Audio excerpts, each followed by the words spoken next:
Hello everyone, welcome to my new video.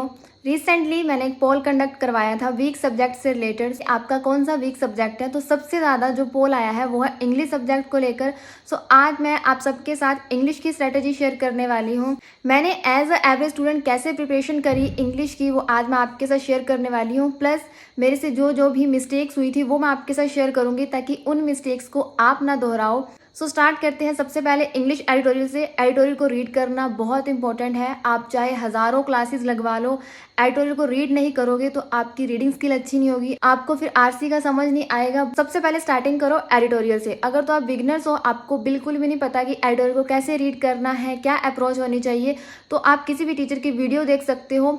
आप इसके लिए निमिषा बंसल मैम और विशाल परिहार सर को फॉलो कर सकते हो। दोनों टीचर्स इंग्लिश एडिटोरियल की क्लास लेते हैं, सो आप वहाँ पे सीख सकते हो। स्टार्टिंग में 10 से 15 दिन सीख लेना कि किस तरीके से क्या अप्रोच होती है। वीडियोस पे बहुत ज़्यादा डिपेंड नहीं रहना है। खुद से जितना ज़्यादा इंग्लिश को पढ़ोगे आपको उतना ज़्यादा ही समझ आएगी। अगर आप सोचो कि दिन में 10 वीडियोस देख लो उससे अच्छा स्कोर हो जाएगा, तो ऐसा नहीं होगा। आपको सेल्फ स्टडी भी करनी पड़ेगी। बहुत ज़्यादा वीडियोस पे डिपेंड मत रहना। सो जब आप सीख जाओगे कि एडिटोरियल को कैसे रीड करना है, उसके बाद आप ऑनलाइन एडिटोरियल को रीड कर सकते हो। द हिंदू ऐप डाउनलोड कर सकते हो या फिर कोई भी अदर ऐप जो भी आप प्रेफर करते हो पढ़ने के लिए, आप उस न्यूज़पेपर को पढ़ सकते हो। तो सबसे पहले तो हो गया एडिटोरियल। सो अब बात करते हैं वोकैब की। मैं अपना बताऊं तो स्टार्टिंग में मैंने अच्छा खासा रजिस्टर इतना मोटा लगाया हुआ था वोकैब लिखने के लिए। सो उसमें मैं वोकैब भी लिखती थी डेली की डेली। जब भी मैं एडिटोरियल को रीड करती थी तो उसमें कम से कम 20 से 30 वर्ड्स नए मिल जाते थे।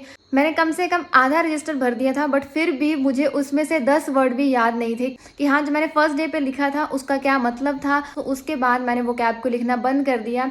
स्पेशली जो वो कैब लिख के रखी होती है वो लिखी रह जाती है। इतना टाइम नहीं होता है कि आप सारी वो कैब को दोबारा पढ़ो। अगर आपने आज तक 500 वर्ड्स लिखे हैं, आप 500 वर्ड्स को दोबारा रटो, दोबारा याद करो कि इस वर्ड का क्या मीनिंग है क्या नहीं।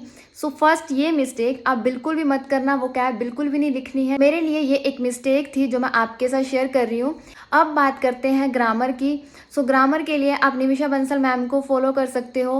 फर्स्टली आप 120 रूल्स को कंप्लीट कर लेना। एकदम से कंप्लीट नहीं करना है, आप थोड़े थोड़े रूल्स करके 10-10 रूल्स करके कंप्लीट कर लेना ताकि आपको वो चीज़ अच्छे से समझ आ जाए। जिस टाइम मैं प्रिपरेशन करती थी उस time Nimisha Bansal ma'am Unacademy पे 1:30 बजे क्लास लेते थे। वो फ्री क्लास थी, उसके लिए आपको कोई भी पेड सब्सक्रिप्शन लेने की ज़रूरत नहीं है।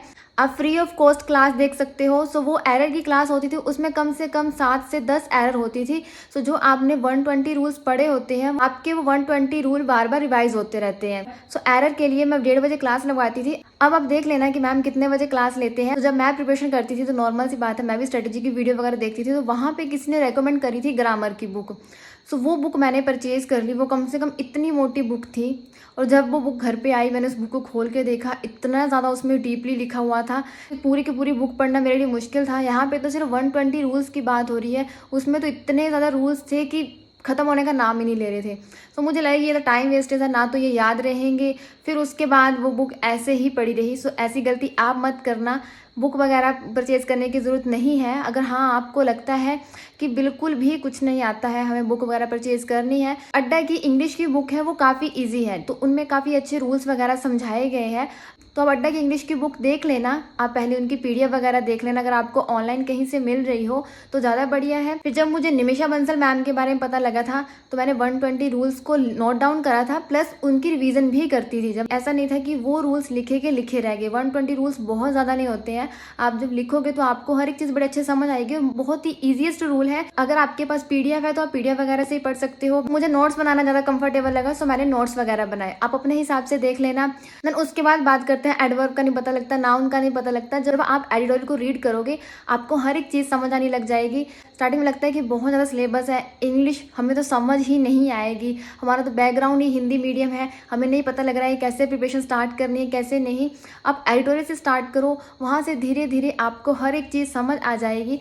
प्लस ग्रामर बहुत ज़्यादा डिटेल्स में पढ़ने की ज़रूरत नहीं है। इसके बाद आप क्विज लगाना स्टार्ट करना, जिसमें आपको RC, errors, para, jumbles, fillers वगैरह सब कुछ आपको मिल जाएगा। जब आपकी क्विज में अच्छी प्रिपरेशन हो जाएगी तब आप सेक्शनल क्विज पे स्विच करना। पहले आप टॉपिक वाइज लगा लेना, उसके बाद आप सेक्शनल क्विज जो मिक्स क्विज होता है सारे के सारे उसमें टॉपिक आएंगे, सो आप वहाँ से प्रैक्टिस करना। बात करते हैं मेंस की स्ट्रैटेजी की। तो मेंस के लिए मैंने निमिषा बंसल मैम की परफेक्शन की क्लास ली थी। मैम डेली क्लास लेते थे मॉर्निंग में परफेक्शन की। मैं डेली मैम की परफेक्शन की क्लास लगवाती थी। ऐसा नहीं है कि सिर्फ मेंस के लिए ही आपने वो क्लास लगवानी है, आप प्री के लिए भी लगवा सकते हो। अगर आपका कोई और टारगेट है IBPS या SBI वगैरह, अगर RRB है तो RRB में तो सिर्फ मेंस में ही इंग्लिश आती है। तो मैम की मैं डेली परफेक्शन की क्लास लगवाती थी। उसमें मैम की 1.5-2 घंटे की क्लास होती थी। सो उसमें मैं 1.5x की स्पीड पे देखती थी। आपको इतनी ज़्यादा स्पीड में अगर नहीं समझ आ रहा है तो ऐसा नहीं करना है कि जल्दी जल्दी में वीडियो खत्म करनी है। आप 1.25x की स्पीड पे भी देख सकते हो, या फिर नॉर्मल जिस स्पीड में चल रही है आप उसी स्पीड में वीडियो देख सकते हो। मुझे 1.5x की स्पीड में भी अच्छे से समझ आ जाता था कि हाँ क्या बोला जा रहा है, क्या कह रहे हैं। सो उस हिसाब से मैं 1.5x की स्पीड पे देखती थी। इससे टाइम भी बच जाता था। सो मुझे पता भी था कि हाँ मुझे कितना समझ आ रहा है इतनी स्पीड पे। आपको जिस स्पीड पे कंफर्टेबल है आप उस हिसाब से देख सकते हो।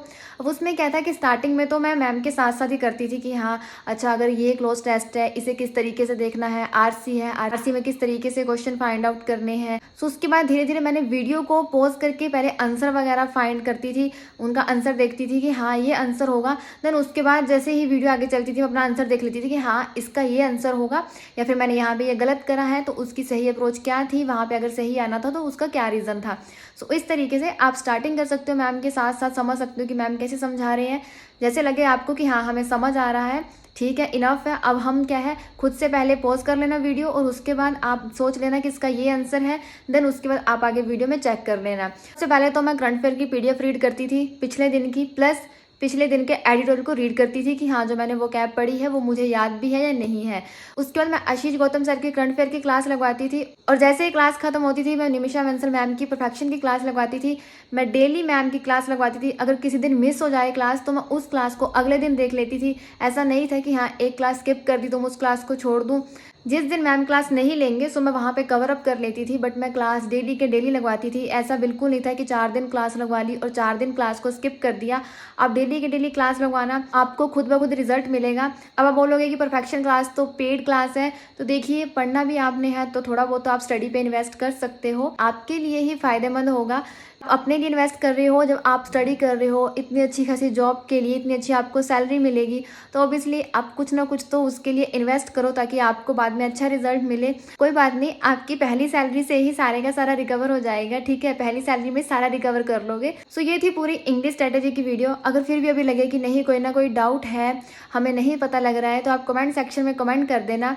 एक और चीज़ कि अगर आपको लगता है कि हमें आप ये बताओ कि आप एडिटोरियल को कैसे रीड करते थे, तो आप कमेंट सेक्शन में कमेंट कर देना। तो इससे नेक्स्ट वीडियो मैं एडिटोरियल की शेयर कर दूंगी कि एडिटोरियल को कैसे रीड करना है, मैं कैसे रीड करती थी। कमेंट सेक्शन में ज़रूर बताना। सो जाने से पहले वीडियो को लाइक शेयर कर देना और इसके साथ ही सब्सक्राइब बटन को प्रेस कर देना। Thank you so much for watching this video.